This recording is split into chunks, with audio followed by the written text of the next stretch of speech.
अलैकुम। मैं एक रैशी औरत मंडी फैज़ाबाद की रहन वाली हाँ। तो मेरे बेटा नज़ीर कोल उठदा बहंदा सी ते मेरे बेटे का हफ्ता पहले नंबर बंद हो गया। तो मैं नज़ीर नूं कीती कॉल। मैं नज़ीर नूं आख्या भी मेरे पुत्र का नंबर बंद है। आंदा माँ जी मैं तुहानूं कॉल करन लगा सां ते मैं ये पुछना सी भी शहजाद तुहाडे कोल तां नहीं आ गया। मैं क्या क्यों? कहंदा है कि साडे कोल ना इत्थे एक वकूआ हो गया है।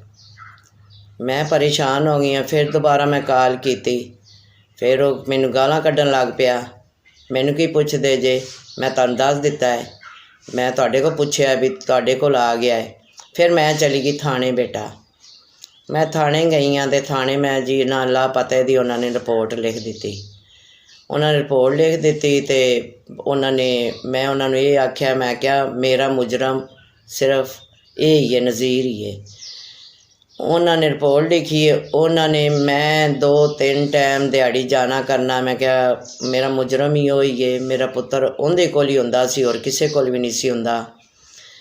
उन्होंने जी रिपोर्ट लिखी है तो लिख के तो कहते ने माँ जी रिट करने तो सानू नज़र ही नहीं आता।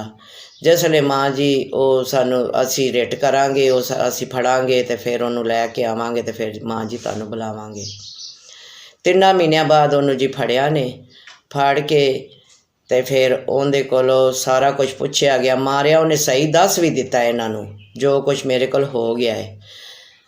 तो इनका हाथ इस नज़ीर अहमद का पिछे हाथ इनका पारा है। जो होया गया है जड़ा पिछे जड़ा हाथ है ना, ये जो कराया गया है उन्होंने नज़ीर को करवाया है। ठीक है ना। मैं फिर इतों गई हाँ की आंदे ने मरीम नवाज को उत्थे चली गई हाँ।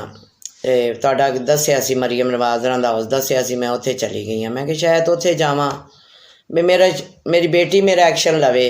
ये तो थाने मेरा कोई एक्शन इन्ना नहीं लिया। ठीक है।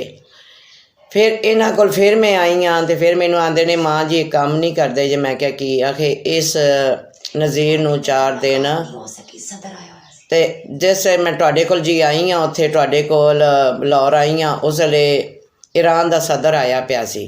मैं बेटा उस दिन खज्जल ख्वार होके वापस आ गई हाँ। ठीक है ना। उत्थे पुलिस वाले सी बिल्कुल तुहाडे हाउस दे कोल पहुंची हाँ। उन्होंने पुलिस वाले बड़े खलोते सी। मैं उन्होंने गल भी की है। उन्हें कहा माँ जी तुसी 2-3 दिन बाद आ सकते जे, फिर बीबी साहब रन तुसी मिल सकते हो। तो फिर मेरे बच्चे की रिपोर्ट आई है पोस्टमार्टम वाली, वो भी जी बीबी जी बदलाई गई है। ठीक है ना। वो भी तुसी एक्शन लेना तो डॉक्टर को लेना है। ठीक है ना। मेरे बच्चे नू बड़ा बेदर्दा नाल मारिया ने।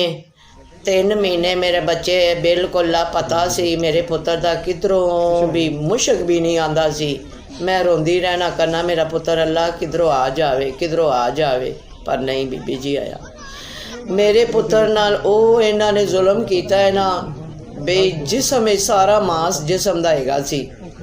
बाकी मेरे पुत्र का मूँह उन्होंने इंज करके हाल किया सी ना बीबी जी, मैं वेख नहीं सकी हाँ पुत्र का मूँह इंज सी जिवें चिट्टी हड्डी। पता नहीं उस मूँह नाल इन्होंने की किया सी भी मूँह बिल्कुल इंज सी जिवें सफेद हड्डी।